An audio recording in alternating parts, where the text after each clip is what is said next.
सबसे पहले आप सभी पत्रकार बंधुओं को मेरा नमस्कार।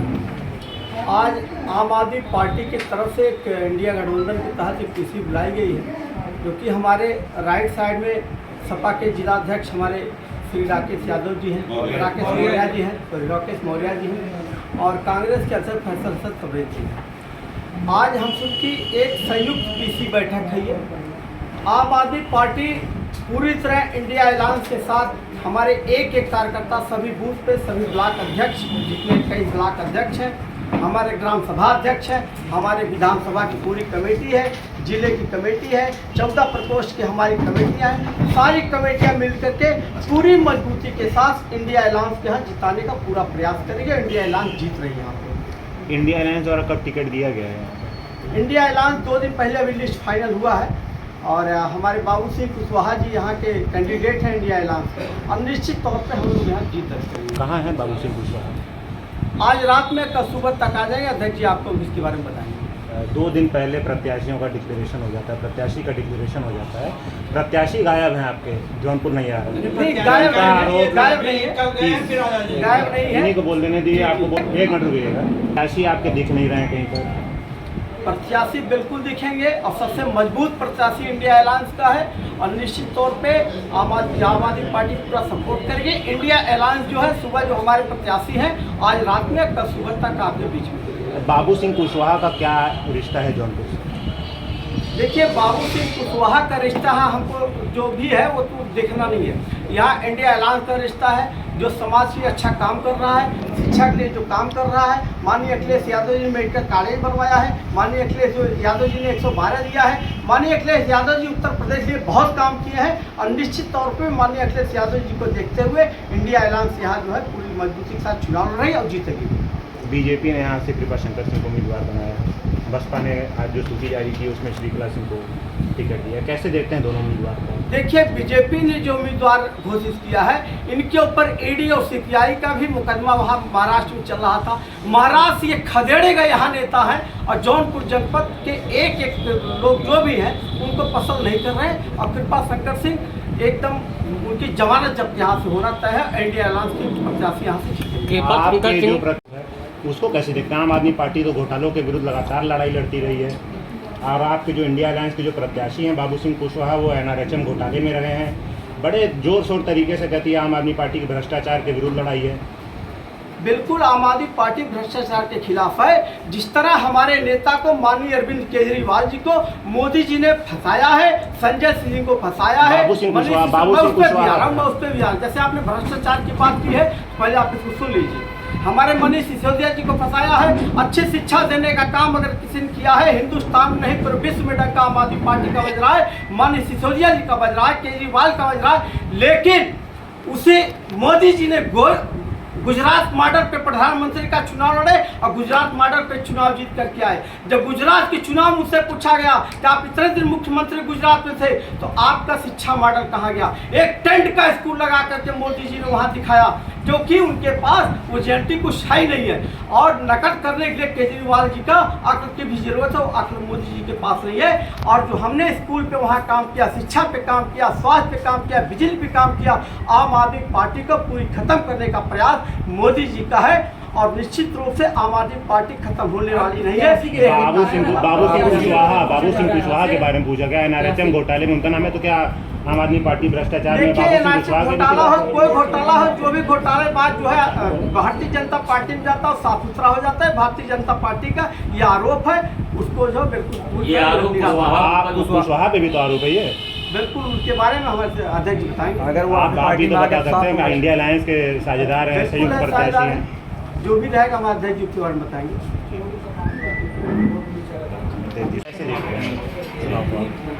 पहले तो सबसे पहले हम अपने सभी जनपद जौनपुर के इलेक्ट्रॉनिक मीडिया और प्रिंट मीडिया को प्रणाम करते हैं और आपका सम्मान और स्वागत करते हैं कि आप आए हमारी बात को जनता के बीच में पहुंचाने के लिए। इसके लिए हम आभारी हैं। और जहाँ तक ये 2024 के पार्लियामेंट का चुनाव है, हमारे इंडिया गठबंधन के जो समाजवादी पार्टियाँ चुनाव लड़ रही है, गठबंधन के खाते में जो सीट है उसमें दोनों सीटों पर प्रत्याशियों का ऐलान समाजवादी पार्टी के माननीय राष्ट्रीय अध्यक्ष ने कर दिया है। इस 73 लोकसभा क्षेत्र से समाजवादी पार्टी के प्रत्याशी बाबू सिंह कुशवाहा जी हैं और 74 लोकसभा क्षेत्र मछली शहर से कुमारी सुश्री प्रिया सरोज जी हैं और प्रिया सरोज भी आज अपने क्षेत्र में निकल चुकी हैं। हमारे इस लोकसभा क्षेत्र के प्रत्याशी शीघ्र ही इस जनपद में आ रहे हैं और उनके साथ बैठक करके कार्यक्रम को आगे बढ़ाएं। समाजवादी पार्टी के कार्यकर्ता ही उनका विरोध कर रहे हैं, बाबू सिंह कुशवाहा का पुतला भी फूंक रहे हैं, ऐसा क्या है? हमारे पार्टी का कोई पदाधिकारी या कोई जिम्मेदार व्यक्ति ऐसा कुछ नहीं कर रहा। हो सकता है हम लोग थोड़ा बहुत नाराजगी होती है, आक्रोश होता है, थोड़ा बहुत हो जाएगा। हम लोग मिलजुल के उसको समस्या को समाधान करते हैं। जिलाध्यक्ष जी, जो एक तरीके की बात आ रही है कि एक हवाई कैंडिडेट को, पैराशूट कैंडिडेट को दिया है, तो क्या आपको कहीं ना कहीं ये नहीं लगता था कि अगर जातीय समीकरण को ही साथ करके टिकट दिया है बाबू सिंह कुशवाहा को, तो क्या ऐसे स्थानीय इस जाति का आपको नेता नहीं नज़र आ रहा था जौनपुर में? कैसे देखते हैं इस चीज़ को? देखिए, प्रत्याशी चयन में तमाम चीज़ों को देखा जाता है और हमारे नेता क्षेत्र जनपद के भी लोगों के बारे में तमाम लोग जो चुनाव लड़ना चाहते थे, लेकिन ये लोकसभा चुनाव देश का चुनाव हुआ करता है।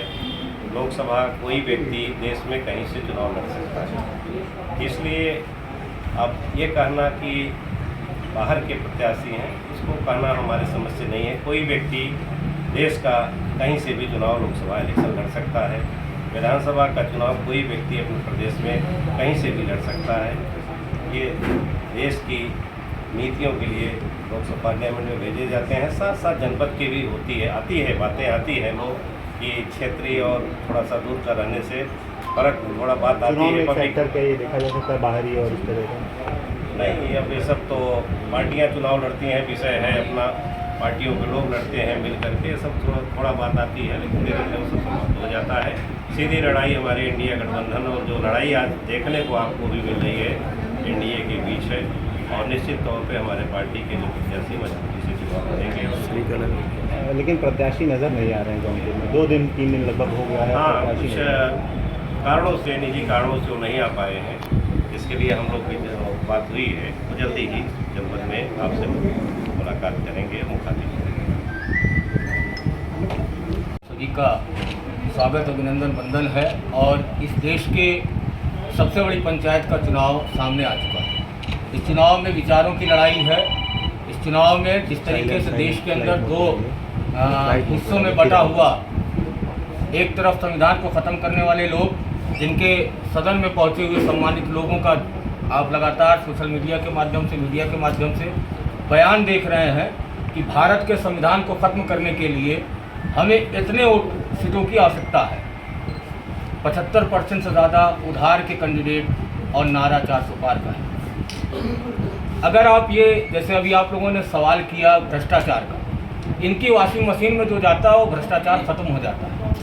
इनकी वॉशिंग मशीन के कम से कम सैकड़ों ऐसे नेता हैं, चाहे वो अशोक चौहान हो, हमारे दल से उनके ऊपर आरोप था, आज उनके पास चले गए तो राज्यसभा भेज दिया गया। चाहे इस तरीके के लगातार महाराष्ट्र से लेकर के, कर्नाटका से लेकर के और येदियुरप्पा से लेकर के और तमाम ऐसे लोग हैं जो इनके दल में चला गया, शरणागत हो गया, वो ईमानदार और शरीफ हो गया और वॉशिंग मशीन में धुल गया।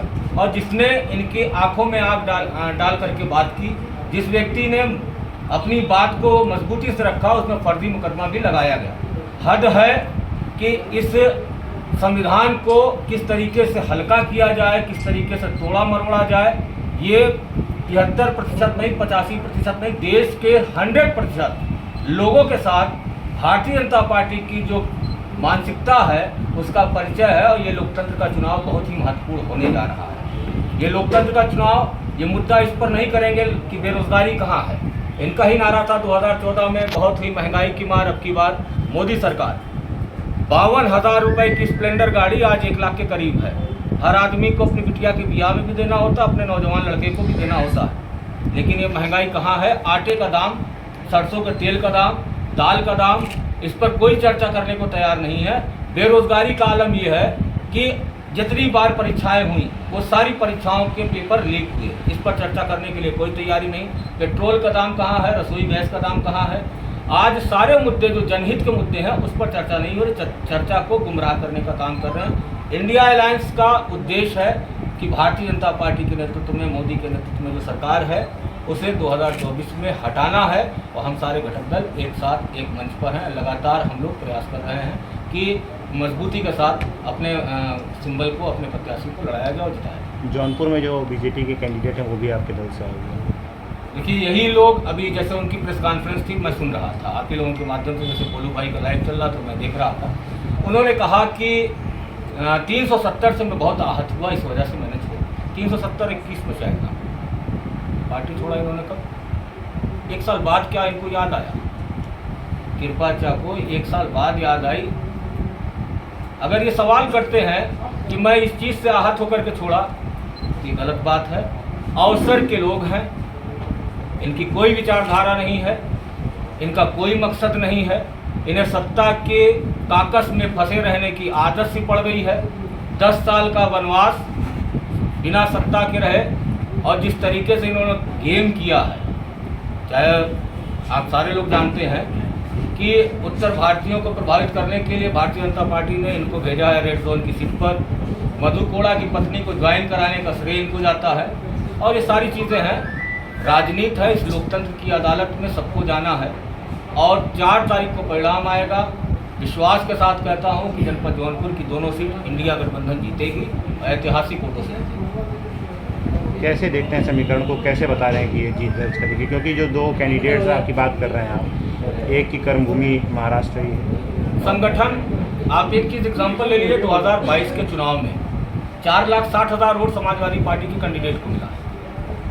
आम आदमी पार्टी, कांग्रेस और बहुत सारे ऐसे लोग हैं जो इस समय के चुनावी परिवेश को देखा जाए तो हम मजबूती के साथ 5.5 लाख से शुरू कर रहे हैं, बिना सिंबल पर, बिना प्रत्याशी के चेहरे पर। अब तो मुझे प्रत्याशी भी मिल गए, और ये प्रत्याशी बहुत ही मजबूत प्रत्याशी हैं, बड़ा चेहरा है, जन अधिकार पार्टी के राष्ट्रीय अध्यक्ष रहे, बहुजन समाज पार्टी में बड़ा कद रहा इनका।